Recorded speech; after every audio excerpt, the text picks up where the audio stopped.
Welcome back after the break. जश्न आज़ादी एक बार फिर से आप सबको बहुत मुबारक हो। आप कैसे सेलिब्रेट कर रहे हैं हमें नहीं पता, लेकिन हम तो बड़े ज़बरदस्त अंदाज में सेलिब्रेट कर रहे हैं।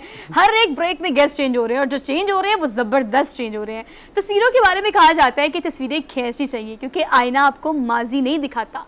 ऐसी तस्वीरें आज इस सेट पर हमारे साथ मौजूद हैं और वो शख्सियत भी मौजूद है जिन्हें हम कहते हैं मियां रफ़ीक अहमद साहब। ऐसी ऐसी ज़बरदस्त और एंटीक तस्वीरें हैं उनके पास, वो आपको दिखाने के लिए आज हमने इनको बुलाया है। इनके वालिद जो हैं उन्होंने कायद आज़म के फोटोग्राफर होने का मेरे वालिद साहब के पहले मुसलमान फोटोग्राफर थे, पहले मुसलमान एनसीए के पढ़े हुए थे। उस वक्त एनसीए नहीं था, म्यूज स्कूल ऑफ आर्ट्स कहते थे। ठीक है, मेरा दादा 1936 में वहाँ से रिटायर हो गए। 1914 में गए थे वो एज ए टीचर 60 रुपए पे, और उसके बाद 1936 में एज ए टीचर रिटायर हो गए। तो मेरे वालिद साहब ने 1922 में वहाँ से पास किया।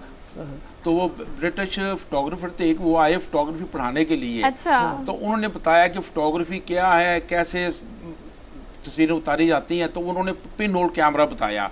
पिन होल कैमरा जस्ट एक बॉक्स है, ठीक है, डब्बा, लकड़ी का डब्बा है, आगे कागज लगाया हुआ और बैक साइड पे खोल के पीछे डार्क रूम में जाके फोटोग्राफी की पेपर लगाया और उसको बंद करके डोम में रखा और उसके डोम में 7 मिनट तक रखा। फिर डार्क रूम में जाकर डेवलप किया और वो पेपर पे ही नेगेटिव बन गया। तो वालिद साहब नहीं चूंकि पहले देखा था, लेकिन जो प्रैक्टिकली खुद किया और मैंने भी वो एक्सपेरिमेंट किया है, मेरे पास भी है। मैंने चूंकि हमारा ऑफिस था 1928 से वालिद साहब ने स्टूडियो स्टार्ट किया और नाम रखने का बाद जब आया मसला तो चूंकि वो हिंदुओं की अजारादारी थी, मुसलमानों को बिल्कुल बिजनेस नहीं मिलता था, बल्कि बहुत तंग करता है हिंदू। आजकल तो हमारे बच्चों को बिल्कुल नहीं पता कि हमारा पाकिस्तान कितनी मुश्किल से बना और लोगों ने क्या क्या कुर्बानियां दी हैं यहाँ। अच्छा, ये एजाज आपके वालिद साहब के पास, आपके दादा के पास, अब ये आपके पास है। ये जो पेंडोरा बॉक्स आपके सामने पड़ा हुआ है ना, इसमें जबरदस्त से नेगेटिव्स हैं जो कि ब्रेक में हमने देखे हैं और कायद आज़म की तस्वीरें हैं, कायद आज़म की तस्वीरें जो कि इनके वालिद साहब ने क्लिक की। अव्वलीन तस्वीरों में से तस्वीरें आपके पास। 1940 में जब करारदाद पास हुई है, वो ग्रुप फोटो मेरे वालिद साहब ने उतारा। ये अगर कैमरा क्लोज करेगा तो ये नेगेटिव नजर आ सकेगा। सर मुझे दिखाएं, मैं दिखाऊं। जी बेटे देखें आप। बिल्कुल ये तरह क्लोज करेंगे तो आपको ये नेगेटिव नजर आएगा। सर ऐसे करें इसको। मेरे ख्याल से अगर हम दिखा पा रहे हैं तो ये इस कैमरे में हम दिखाएंगे। थोड़ी स्ट्रांग लाइट होगी तो नजर आएगा। ये इंशाल्लाह किसी दिन हम आपको बुला के ये नजर आया। वो देखिए सामने नजर आया, ये सामने नेगेटिव। ये ग्रुप फोटो है जो 1940 में 1940 में करारदाद पाकिस्तान जब हुई है तो उस वक्त की खींची। इसी मौके पे छोटी तस्वीर आके उस कायदे आज़म की वो दिखाएगा। इसी मौके पे कायदे आज़म फरमाया कि मिस्टर एज़िंग मेरे पासपोर्ट की सिर उतारे हैं आप। अच्छा। ठीक है, वो वालिद साहब एक साइड पे ले गए। अब फोटोग्राफर को ये होती है कि अदरवाइज कोई किसी को टच नहीं कर सकते।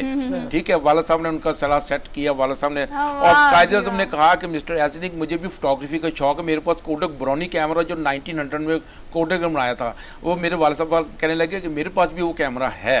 ठीक है, और मुझे भी शौक है फोटोग्राफी का। तो फिर जब उठने लगे तो कहते हैं मिस्टर एज़िंग इसका मुझे बिल ज़रूर भिजवाना। तो लेकिन वालिद साहब ने कहा जी कि सर आप जो पाकिस्तान के लिए कर रहे हैं, मेरे लिए एक छोटा सा हदिया होगा कि मैं आपको ये मेरी तरफ से खुशी होगी कि आपको मैं ये थोड़ा सा हदिया पेश करूं। तो वालिद साहब वो कायद आज़म मुस्कुरा दिए। इस वाकये से कितना कुछ पता लगता है सर कि उन्होंने हक रखा उसका। और ये कभी किसी को शौक हो मतलब और तस्वीरें देखने का तो रफीक साहब से रब्ता जरूर करें। बिल्कुल, आपको ऐसी नायाब हमने नेगेटिव देखे हैं, कायद आज़म के नायाब तस्वीर देखी बल्कि हैं। मेरी एक और आपकी कितनी तस्वीरें इस वक्त म्यूजियम में पड़ी हुई हैं? हमारा जो पाकिस्तान गैलरी है लाहौर म्यूजियम में, पाकिस्तान मूवमेंट की सारी तस्वीर वहाँ पे लगी हुई हैं। मेरी बल्कि वालिद साहब की ख्वाहिश ये थी कि जितने स्कूल हैं यहाँ पे पाकिस्तान में, वहाँ पे कायदों के यहाँ पे जो बुक्स हैं बच्चों के पढ़ाते हैं, सिर्फ एक कायद आज़म की तस्वीर लगी है और नीचे पैराग्राफ कायद आज़म ख़त्म। बच्चों को बिल्कुल नहीं पता कि हमारा पाकिस्तान कितनी मुश्किल से बना, बल्कि जो सियासतदान है उनको नहीं पता, कोई काम नहीं करते हैं। तो मेरे वालिद साहब को यही आइडिया था कि जो जितनी तस्वीरें चाहे 25-30 भी लग जाएं, चाहे दीवार पे लग जाएं, कोई उनका नाम रख दिया जाए। हर तस्वीर एक कहानी बताती है। हर तस्वीर अपने मुंह से बोलती है बिल्कुल। और पाकिस्तान मूवमेंट की जो तस्वीरें हैं, लोग ट्रेनों पे आ रहे हैं, रेड़ों पे आ रहे हैं, कितनी मुश्किल से पहुंचे। और वो जो बच्चा 10 साल तक बच्चा डेली देखेगा ना, उसके ज़हन में याद रहेगा, लिखने भी आसानी होगी। इधर के मेहमानों की तरफ भी चले। हाँ जी, सोहा। हमारे साथ 2 गेस्ट मौजूद हैं। इनकी तारुफ में एक बड़ी ज़बरदस्त बात ये है कि चूँकि हमने बार बार बात की अकलियती बिरादरी की, तो हमने ये प्लेटफॉर्म हमेशा उन लोगों को दिया है। बड़े बड़े सिंगर्स भी आ सकते हैं सर, बड़े बड़े गेस्ट रहते हैं, लेकिन टोबा टेक सिंह से ये लोग तशरीफ़ लाए हैं और गाते बड़ा ज़बरदस्त है। तो ये हमारे साथ बशाश मौजूद हैं, छोटे से सिंगर हैं, प्यारे से हैं, और मुनीर मंजर साहब हमारे साथ मौजूद हैं। आप दोनों को हम खुशामदीद कहते हैं। जश्न आज़ादी आप दोनों को बहुत मुबारक हो। डायरेक्टली फ्रॉम टोबा टेक सिंह, तो कुछ सुन लेते हैं। कोई आप बताइए, मतलब इंस्पिरेशन आज के दिन के हवाले से जश्न आज़ादी मना रहे हैं, तो क्या कहेंगे, मतलब पैगाम क्या देंगे? जी बिल्कुल, मैं चाहूँगा कि हमारा जो पाकिस्तान के नौजवान हैं ख़ास तौर पे, वो आपस में इत्तेहाद, मोहब्बत और प्यार को फ़रोग दें, ताकि जो पाकिस्तान के पहले डिफरेंट किस्म के मसाइल में जकड़ा हुआ है, तो लोग जो हैं जब एक दूसरे के साथ मोहब्बत, प्यार और इत्तेफाक से रहेंगे तो काफ़ी सारी जो आसानियां हैं उनके लिए पैदा हो सकती हैं। जी ज़रूर ज़रूर। क्या सुनाएंगे? जी हाल ही में मैंने 14 अगस्त के लिए मैंने मिली नगमा एक लिखा था, वो उसको मैंने रिकॉर्ड भी किया है, वही हम सुनाते हैं। जरूर जरूर, चले जी सुनते हैं कुछ। ऐ मेरी पाक ज़मी मेरे पाक वतन, मेरी पाक ज़मी मेरे पाक वतन, तुझ पे मेरी जान निसार, जाऊं मैं दुनिया में जिस भी जगह, रहता है तेरा ख्याल। ऐ मेरी पाक ज़मी मेरे पाक वतन, मेरी पाक ज़मी, तेरी इज्जत मेरी इज्जत है, तेरी अजमत मेरी अजमत है। मेरा जोश जुनून ये कहता है तू मेरी पहली चाहत है। तेरी इज्जत मेरी इज्जत है, तेरी अजमत मेरी अजमत है। मेरा जोश जुनून ये कहता है तू मेरी पहली चाहत है। तुझ पे मेरी जान निसार, जाऊं मैं दुनिया में जिस भी जगह, रहता है तेरा ख्याल। ऐ मेरी पाक ज़मी मेरे पाक वतन, मेरी पाक ज़मी। क्या बात है, जबरदस्त है। गुड वन भी, गुड वन, गुड वन। एक हरमीत हमारा साथी है, वो मौजूद है, उसका सवाल एक ले लें। जी हरमीत।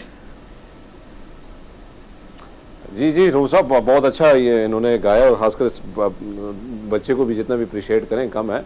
लेकिन ख़ास मौका है, 14 अगस्त का दिन है, जश्न आज़ादी है, तो नौजवान अगर हम बात करें तो आजकल जिस तरह सोहा ने कहा कि जैसे कबल भी हम हमेशा बात करते कि भी बाजे वगैरह लेके हम जाके लोगों को तंग करते हैं, तो क्या करना चाहिए, उनको क्या पैगाम देंगे? क्योंकि जश्न आज़ादी है तो आप किसी और तरीके से भी जश्न आज़ादी मना सकते हैं। आपका पैगाम ही हरमीत सबसे इम्पोर्टेंट है जो आप दे रहे हैं ना, वही कि अच्छे तरीके से अपनाएं, सारे माहौल को, इसको अपने अंदर जज्ब करें और जानने की कोशिश करें कि असल में, जैसे रफ़ीक साहब अभी फरमा रहे थे कि वो क्या कुर्बानियाँ थी जिसके नतीजे में मुल्क बना। मेरे ख्याल में ये पैगाम होना चाहिए रफ़ीक साहब की बात मतलब को आगे बढ़ाते हुए, कि वो कहते हैं कि जो तस्वीरें हैं इनके पास, इनको भी देखें, म्यूज़ियम में जाएँ, वहाँ पर देखें कि पाकिस्तान कि जो जिस तरह से लोग आए थे हिजरत करके, बसों पे, ट्रकों पे, रेड़ों पे, जो जिसको वसाइल मिले वो मुयसर हुए, उस तरीके से वो आए, और बहुत मुश्किल हालात में पाकिस्तान जो है उन्होंने हासिल किया। सर इस दिन को कुछ भी ना करें, इस दिन को कुछ भी ना करें, सिर्फ जश्न आज़ादी इस तरीके से मनाने की कोशिश करें।